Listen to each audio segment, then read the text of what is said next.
રહ્યા છો special 7 days news. હવે જોઈએ અગત્યના સમાચાર.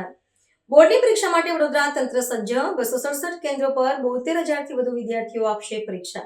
વડોદરા જિલ્લામાં શિક્ષણ વિભાગ દ્વારા આગામી 26મી તારીખથી શરૂ થનારી ધોરણ 10 અને 12ની બોર્ડની પરીક્ષાઓ માટેની તમામ તૈયારીઓને આખરી ઓપ આપી દેવામાં આવી છે. જિલ્લાના શિક્ષણાધિકારી મહેશ પાંડેના નેતૃત્વમાં પરીક્ષા શાંતિપૂર્ણ અને સુચારુ રૂપે સંપન્ન થાય તે હેતુસર વહીવટીતંત્ર દ્વારા વિશેષ આયોજન કરવામાં આવ્યું છે. તંત્ર દ્વારા વીજ કંપનીઓ અને એસટી નિગમ સહિતના વિવિધ વિભાગો સાથે સંકલન સાધીને તેમને સાવધાન રહેવા માટે સૂચના આપી દેવામાં આવી છે, જેથી વિદ્યાર્થીઓને કોઈપણ પ્રકારની અગવડતા ન પડે. વડોદરા શહેર અને જિલ્લામાં આ વર્ષે કુલ 267 પરીક્ષા કેન્દ્રો પર 72,668 જેટલા વિદ્યાર્થીઓ પોતાની શૈક્ષણિક કારકિર્દીની મહત્વની પરીક્ષા આપશે. પરીક્ષા વ્યવસ્થાપનની સરળતા માટે ધોરણ 10ની પરીક્ષાનું સંચાલન 4 ઝોનમાં અને ધોરણ 12ની પરીક્ષાનું સંચાલન 2 ઝોનમાં વહેંચીને કરવામાં આવશે.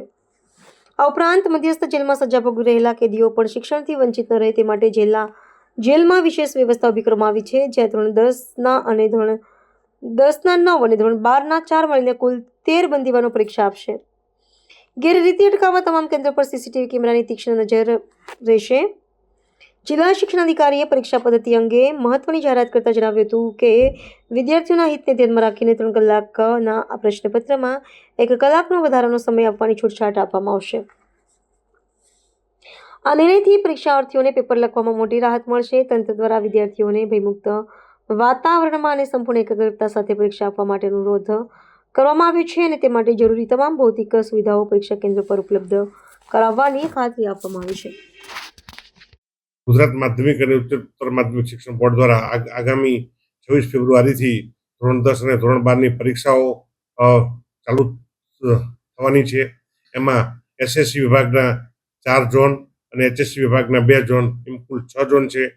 કુલ 6 ઝોનમાં 267 પરીક્ષા કેન્દ્રો ઉપર 2572 બ્લોકમાં 72,668 જેટલા વિદ્યાર્થીઓ પરીક્ષા આપવાના છે.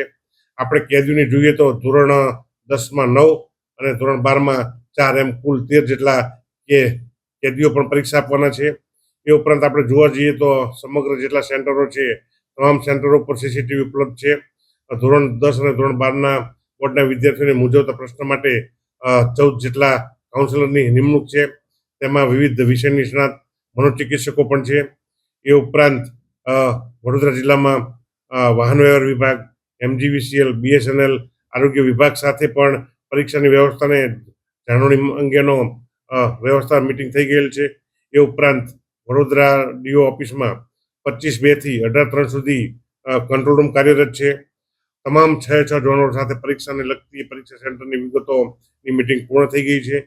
એ ઉપરાંત ખાસ આ વખતે કરજણ ખાતે નવું વિજ્ઞાન પ્રવાહનું કેન્દ્ર શરૂ કરેલ છે, જ્યાં 180 જેટલા વિદ્યાર્થીઓ પરીક્ષા આપવાના છે. ખાસ બોર્ડની આ વખતે દિવ્યાંગ માટે 1 કલાકની 20 મિનિટ એમ લેખે 3 કલાકનું જે પેપર હોય એના માટે 60 મિનિટ એક્સેસ આપી છે. એ ઉપરાંત જે લૈયાઓ છે તો લૈયાઓને કચેરી નહીં બોલાવતા અમારા અધિકારી જે સ્કૂલમાં ભણે છે ત્યાં સ્કૂલમાં જઈને એમને દિવ્યાંગતાનું પ્રમાણપત્ર આપીને એમને રિસીપ તેને ત્યાં સાઇન કરશે. Thank you. જય હિન્દ.